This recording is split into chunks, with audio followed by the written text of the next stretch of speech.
Hello everyone. तर आज आधी त्याच्या हाताने छान ब्रश करत होता. त्यानंतर माझं एक पार्सल आलं होतं. त्यात मी हे मॅजिक स्पंज मागवले होते.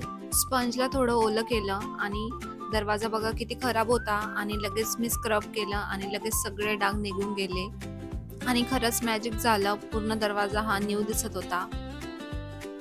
हे प्रोडक्ट खरंच खूप छान आहे, तुम्ही घेऊ शकता. मग त्यानंतर गेलो आम्ही माझ्या नणंदच्या घरी, कारण त्यांनी आज आम्हाला त्यांच्याकडे जेवायला बोलवलं होतं. मग आम्ही तिथे पोचलो, गप्पा वगैरे केल्या आणि गप्पा वगैरे झाल्यावर लगेच आम्ही सगळेजण जेवायला बसलो आणि जेवणामध्ये बनवली होती मस्त खापरवरची पुरणपोळी आणि आंब्याचा रस. जेवण झाल्यानंतर मग लगेच आधी छान डान्स करत होता. आधीचा डान्स झाल्यानंतर लगेच आधीने आईस्क्रीम खाल्लं. मग ताईंनी आमच्यासाठी साड्या आणल्या होत्या, त्या आम्हाला दिल्या आणि हळदी कुंकू केलं आणि असा होता माझा आजचा दिवस. Thanks for watching. बाय.